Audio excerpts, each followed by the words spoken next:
Discrimination against LGBTQIA+ individuals is not just a matter of personal opinion or social discomfort. It is a gender driven issue that affects people's safety, dignity, education, employment, healthcare, and legal protection. In the Philippines, queer people may be visible in media, entertainment, and pride events, but visibility does not always mean equality. Many LGBTQIA+ Filipinos still face prejudice simply because of their sexual orientation, gender identity, or gender expression. One of the clearest examples of this violence is the case of Jennifer Laude, a transgender Filipina who was killed by U.S. National Marine Joseph Scott Pemberton. Her death was not just a tragic crime, it showed how dangerous transphobia can become when society treats transgender identity as something shocking, deceptive, or less human. During the case, the violence was connected to what is often called trans panic, where the attacker's reaction to a person's gender identity is used to soften the seriousness of the crime.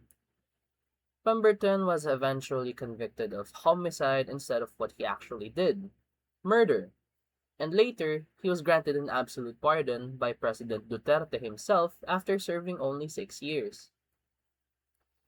See, discrimination against queer Filipinos does not only appear in extreme cases like murder, it also exists in foundational institutions like schools, where queer students experience bullying, harassment, and even physical or sexual violence.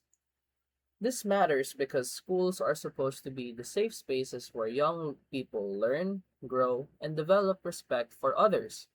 When prejudice is tolerated early, it does not simply disappear. It can follow people into adulthood. This directly connects to discrimination in the workplace.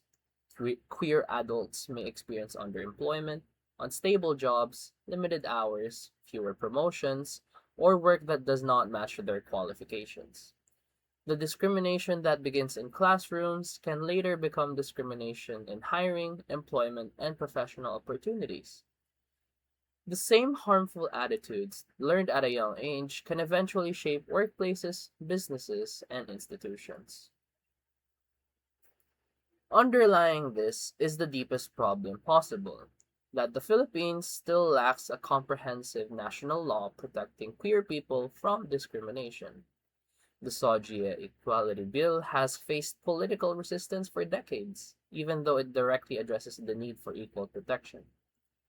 Without strong national legislation, many acts of discrimination continue without serious consequences. That is why this advocacy is not only about kindness or acceptance.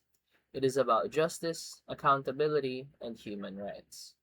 The Philippines clearly needs stronger laws, proper gender and sex education, workplace seminars, protection against labor discrimination, and, most importantly, the strict enforcement of these policies. Not one at a time, but simultaneously. Otherwise, nothing will happen because we all know Philippines' track record. However, it is very noteworthy that ordinary people must also have a role to play. We shall begin by unlearning prejudice and recognizing a simple truth.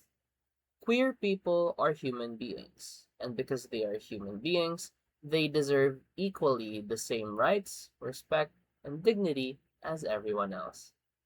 So that's it for this video. I'm Matthew Dalman, and thank you so much for listening.